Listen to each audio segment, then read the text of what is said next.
Donald Trump was fired by 81 million people. So let's be clear about that. And clearly he is having a very difficult time processing that. She's a Marxist. Everybody knows she's a Marxist. Her father's a Marxist professor in economics, and he taught her well. You're not running against Joe Biden, you're running against me. Wait a minute, I'm talking now. If you don't mind, please.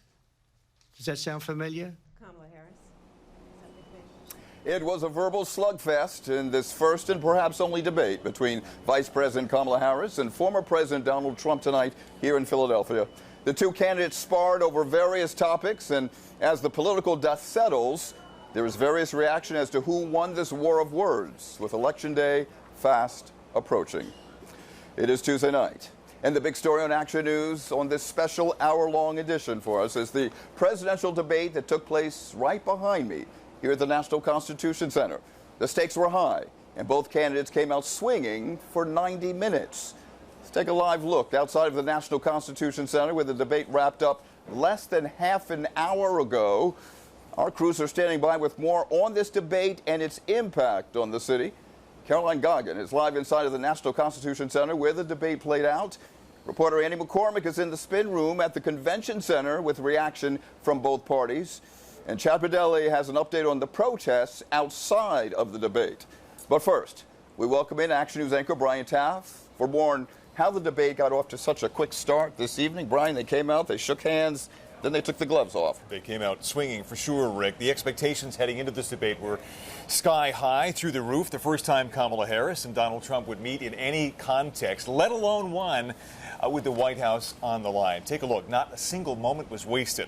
Living up to those very lofty expectations, both candidates coming out swinging right out of the gate after that very brief, somewhat awkward handshake, searing barbs that would define the duration of this debate. It was heavy on policy questions, as it should have been, but each exchange was laced with the evident distaste that Harris and Trump have for each other personally and, yes, politically. The first topic, arguably the biggest, the economy. Each candidate framing the other's record as one of utter failure. We have inflation like very few people have ever seen before, probably the worst in our nation's history. We were at 21%, but that's being generous because many things are 50, 60, 70, and 80% higher than they were just a few years ago. This has been a disaster for people, for the middle class, but for every class. Donald Trump left us the worst unemployment since the Great Depression. Donald Trump left us the worst public health epidemic in a century. Donald Trump left us the worst attack on our democracy since the Civil War. And what we have done is clean up Donald Trump's mess. That there, the very first indication that this 90 minutes would be an intense effort by both sides to define the other, their values, their resume, and their personality as utterly unfit. Now, ultimately, it will be up to the voters to decide, but tonight's exchange, I think it's very fair to say, was extremely useful in helping voters, however many may remain undecided at this point, make up their minds. One final point, when it comes to which side thinks they won, I should note that just within the last few seconds, we received an email from the Harris campaign calling for another debate in October. That's a move you only make if you're very confident and pleased with how you did in debate number one. Brian, thank you. And now for more on some of the other issues tackled in this debate, we go live inside of the National Constitution Center, where Action News reporter Caroline Goggin standing by just feet from where this showdown took place this evening. Caroline. Yeah, Rick, the debate took place just behind me here inside the National Constitution Center. The second topic of tonight's debate was the issue of abortion. And we know just from polling that the topic of abortion is one that is weighing on the minds of voters as they head to the ballot box this November. And tonight, as he has done in the past, President Trump doubled down on the Supreme Court's decision to overturn Roe v. Wade. For 52 years, they've been trying to get Roe v. Wade into the states. And through the genius and heart and strength of 6 Supreme Court justices, we were able to do that. Now, I believe in the exceptions for rape, incest, and life of the mother. Trump went on to say he has been a champion for IVF. When asked, he wouldn't commit to vetoing a national abortion ban if one were to be passed.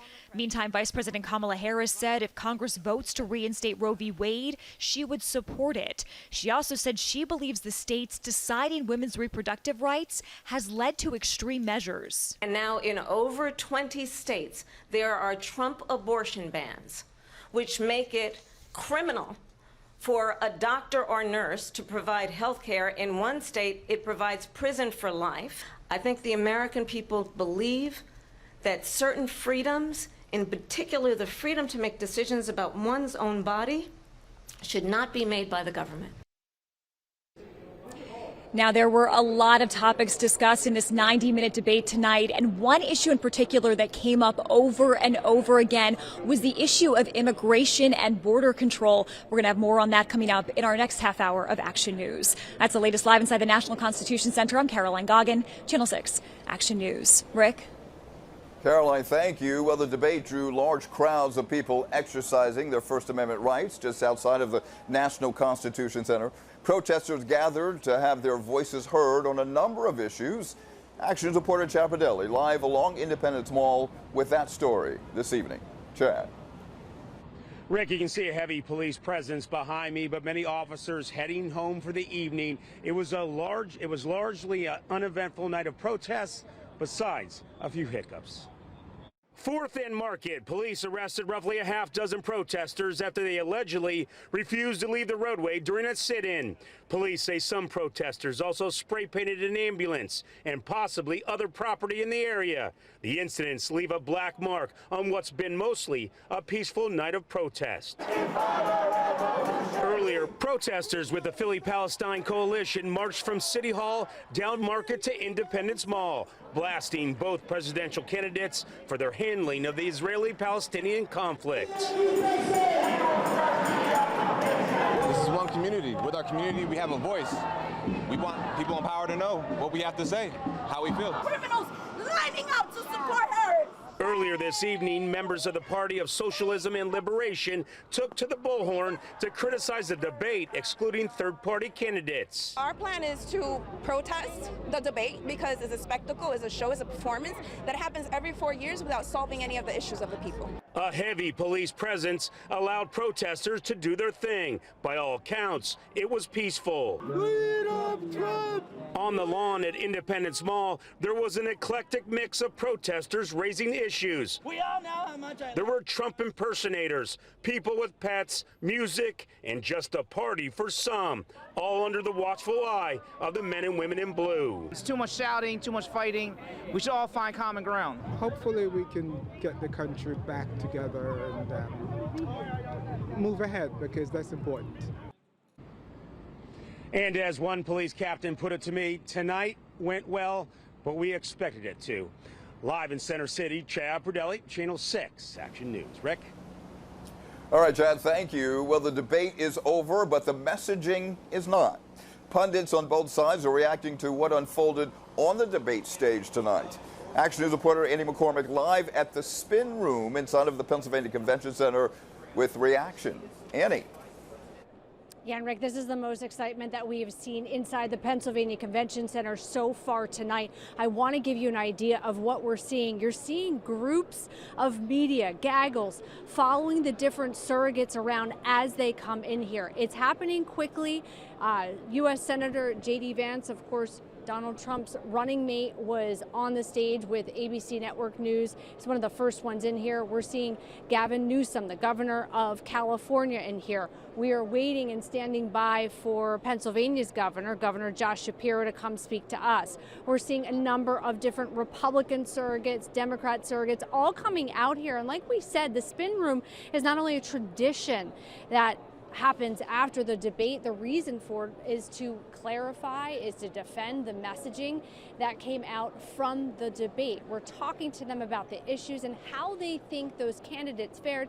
I just interviewed Senator Marco Rubio of Florida, a Republican. I asked him what he thought about the Harris campaign asking for another debate in October. He thinks that that's a sign that she wants more time to answer questions, because possibly she thinks she didn't do well. That is what Republican Senator Marco Rubio is saying. So we're waiting to hear what Governor Josh Shapiro's take will be on that as well, and other Democrats here. I want to give you just a better visual in here. We were showing you this room earlier today. There's more than 1,000 journalists here from across the world. You can see all of those sets that are lined up around the convention center. This took 5 days to construct by ABC News. We are in the area that ABC News and their stations, our sister station WABC, is next to us, but all across this huge room that's thousands of square feet, you can see the presence of media from across the world. We talked to some of those journalists earlier today. We talked to a journalist from Poland who said that the answers that their viewers want there is about what is happening in Ukraine. We talked to a journalist from Spain who said that they also are bringing information to Latin American voters, and they want to know more about immigration. So a lot happening here. We're still spinning out here, Rick, so we still have a lot of people to talk to. We're going to bring you the very latest. For now, we're live at the Pennsylvania Convention Center. Annie McCormick, Channel 6, Action News. All right, Andy, keep spinning. Thank you for your report.